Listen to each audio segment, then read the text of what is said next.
Good morning, Bonneville County. This is Breakfast with the Cooks, live on Facebook. I am Senator Kevin Cook from District 30. And so this is just kind of our legislative update to give you an idea of where things are going. So let's see. Let me get started here with my notes here, make sure I know what I'm talking about.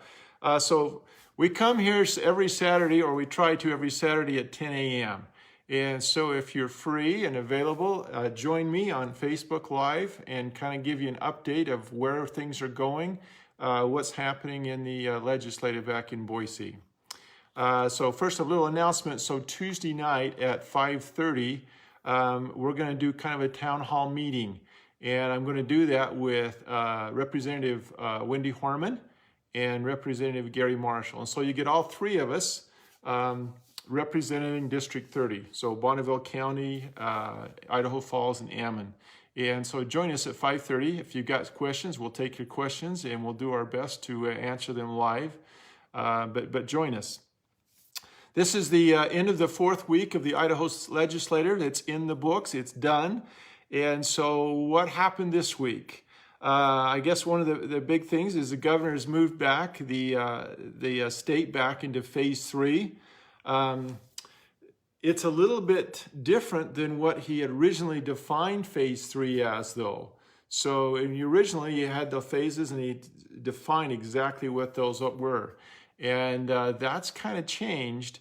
It's a little more loose than before. So now the schools, he's opened the schools up to 40% capacity, so you can go watch your son or daughter participate in school activities. But that didn't help if you wanted to go see your daughter or your son, your daughter's dance recital or your son's junior jazz basketball or whatever. So that's still a problem that we need to work on and get fixed. There's another bill coming, a new bill coming through. It's Senate Bill 1041. This is a consumer protection bill, and it hits really close to home here in Idaho Falls. Currently, there is a law in place that prohibits businesses from gouging the consumer with bigger prices, okay, increased prices on gasoline, food, prescription drugs, and water. Okay, those four things during a declared emergency. There is a law that says you cannot gouge the consumer. And so the Attorney General here in the state of Idaho found a couple of gas stations here in Idaho Falls that they considered were gouging. And so there is a bill that to try and not undo it, I mean, it's done, but to try and stop the Attorney General from enforcing that will basically put up a law such that the Attorney General would not be able to find someone guilty, to declare that. It would be way too hard. And so that bill's coming through the works. Again, I'm a capitalist. I believe in capitalism. I believe that you should be able to, if you have a great idea, you should be able to make as much money as you possibly can. But not during a pandemic or not during a declared emergency. So there's some differences there that need to be handled and taken care of. And so that bill, you'll see that bill coming through. There's also the bill we've talked about before about the emergency powers of the government. This is legislation to equal out the powers of the three branches. Now, there is a lot of discussion. There are people saying you shouldn't take anything away from the governor, and we're not. There is, to my knowledge, there is nothing to take away from the governor's ability to declare emergency, okay? That needs to happen. I support that 100%, okay? This legislation would basically say, okay, after you've declared an emergency, 30, 60 days into that emergency, that if the governor hasn't terminated that, then the legislators should be able to come in and say that we need to either terminate the declared emergency, modify it, or extend it. And so that's kind of the legislation. It is not to take away the governor's right to declare emergency. That needs to stay in place. Okay, the next one that they're working on that you'll hear a lot about is the legislators' ability to call themselves into session. There's only a handful of states that can't do that. The legislators to be able to call themselves into session. A lot of people think, oh, the legislators are trying to become a full-time legislative body. And that's not true. Not true at all. But we felt like it's important for the session, for them to be able to call them back into session, especially during an emergency, and to be able to help distribute over $4 billion or $8 billion that came into the state. That the legislators need to have some say in where that money comes from, and to be able to make some decisions during that emergency declaration. So I think you'll see that probably this week or next week as well. I think that's an important one. There's also the work going on to define what does it mean to isolate or to quarantine people. We have had pandemics, we've had worldwide diseases before where we went in and isolated people and quarantined people. But the difference this time is we quarantined healthy people. We isolated healthy people. We did the whole state of Idaho, okay? So there's some work in trying to declare what does it mean to isolate and what does it mean to quarantine, okay? And basically, when the disease hits, yes, we need to quarantine those that are sick. And those that come in close contact with that individual, that we need to isolate and quarantine those need to happen. And so we're trying to define that a little more closer, a little more in detail what that is. And so you should see some of that coming forward. One of the big bills that passed this week, and very, very controversial, is the marijuana. Well, they call it the marijuana bill. So this was SJR 101. It passed the Senate by 1 vote. And so now it's going on to the House. So there's a lot of misunderstanding of what this bill does. Okay? First off, you need to know, if you are smoking marijuana, if you have medical marijuana now, this bill will not make any difference to what you're doing. It's illegal now, and it'll be illegal tomorrow after this bill goes through. Okay? This bill is, if it passes the House, which I'm not sure whether it will, if it passes the House, it gives you, the Idaho citizen, the right to vote on it. Okay, so this is for a constitutional amendment. And if it passes the House, then it will be on the ballot in November 2022. Okay, but let me just tell you a little bit about this. This amendment does not change Idaho law whatsoever. It simply makes it more difficult to change the Idaho law in regards to recreational drugs. That's all it does. Doesn't change anything, okay? What does it do for medical marijuana? Well, there are 4 drugs that have been approved by the FDA that are in use here in Idaho. Marijuana is a drug, okay? If you go to the doctor and you get a prescription for it and they give you a prescription, then yes, go for it. Use that drug. And so that's not being changed. The bill is not changing that. Okay, what does it mean for future drugs? Future marijuana? Well, we encourage that. FDA needs to continue to research and find out what can marijuana do. Is there some good things, good chemicals in there that we can use to help extend or help to improve our health or extend life? And they're working furiously to figure that out. And as they do, then those, if the FDA approved it, then they will be approved here in Idaho, okay? And so that hasn't changed. A lot of people say, well, we are missing out on revenue. Why don't we legalize marijuana and tax it and make a gazundle dollars off of it, save our education and retirement and everything else, okay? Great idea. However, you need to know also that there has been some study in our neighboring states. Okay, so Washington, Oregon, Montana, Colorado, for every dollar that they take in, they are spending about $4.50. So for every dollar of revenue that they take in for marijuana sales, they're spending $4.50 for law enforcement, for cleanup, for social problems. You bring marijuana in and make it legal, there's a whole bunch of extra baggage that comes with it. Now, whether you love marijuana or not, that is totally up to you, okay?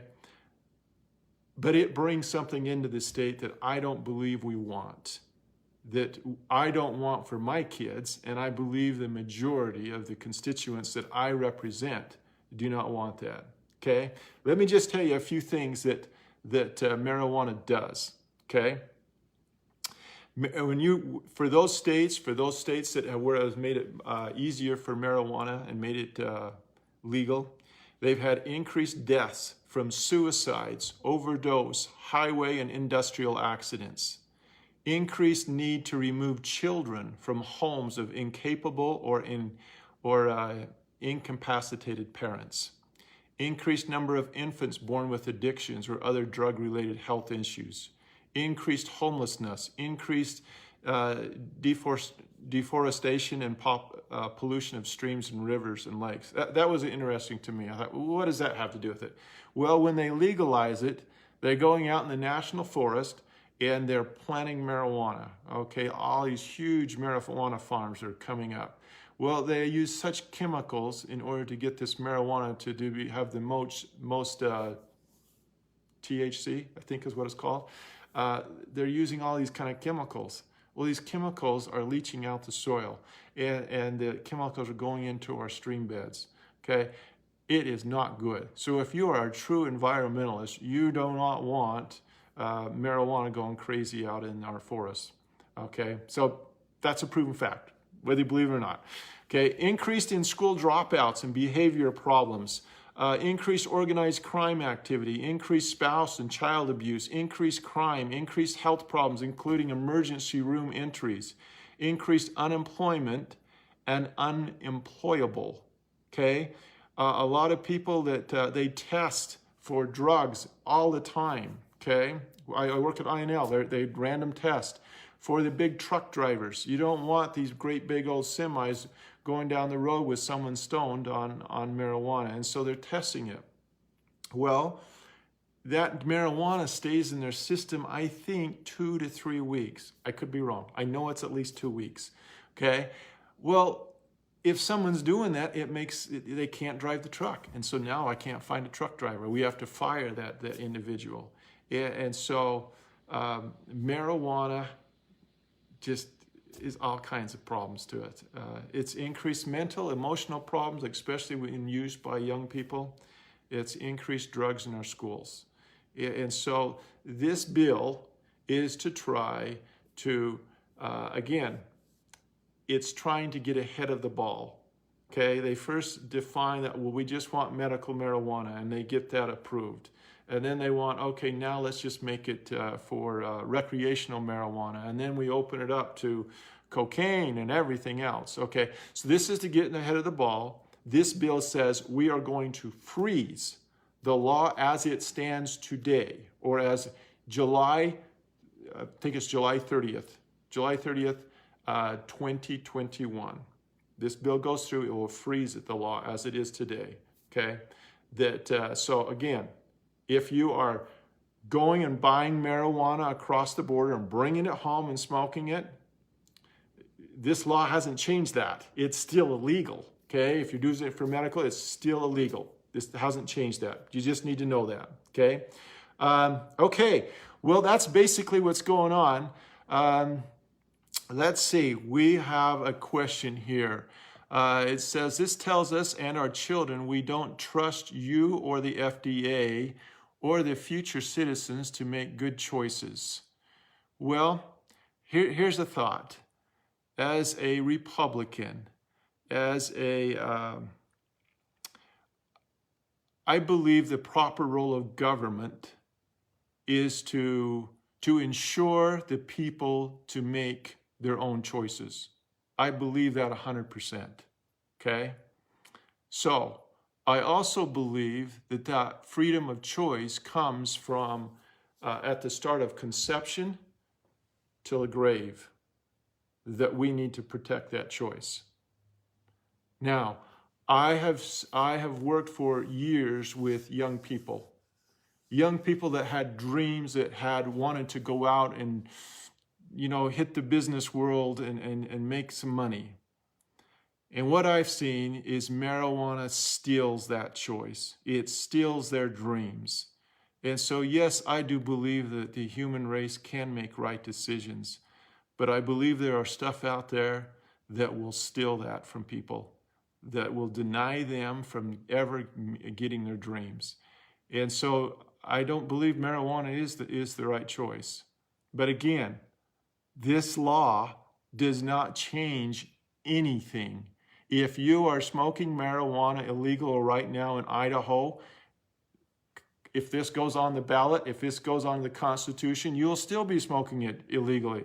It doesn't change that stuff. It doesn't change any of those rules or those laws, okay? The only thing is it makes it harder for the state of Idaho to make it legal for recreational, legal for whatever you want to call it. That's what it's doing for you, okay? Let's see, I get all the reasons marijuana is a bad idea, but why are we putting this in the Constitution? All right, that is a good question. That is a legitimate question, Matt, so thank you. And I've thought about that as well. Why the Constitution? I guess simply because it's going to make it harder to change it in the future. If you visit some of our neighboring states where they've made marijuana legal, I think you'll answer your own question there. We want something that sticks. We've got people from all over the country moving to Idaho. And why are they moving to Idaho? Because they like what we have here in Idaho. And marijuana will destroy that. You go to the neighboring states and you'll see that. And so I believe that. But that's where we're at. I believe it's the wrong thing. Anyway, I've taken too much of your time. Again, though, if you'd like to join us, we're doing a town meeting with Representative Horman and Representative Marshall Tuesday night, 5:30, Facebook Live. So come here and you'll see it and get involved. And again, we'll try and take some of your questions, and we might not answer the way you want them, but I promise you we'll give you our honest to goodness answer. And hopefully it's the answer that the majority of the constituents in District 30 support. And that's where I'm at. So thank you. I appreciate the questions, those that have got involved. Get involved with the process. It's real, it's wonderful, it's exciting. I've enjoyed every minute being back in Boise and being home. It's home this weekend for the first time. The only thing I don't miss is the cold weather. Boise is a lot warmer and it's been nice there. Anyway, have a great weekend. Get involved, join me, and together we'll put Idaho first. Thank you.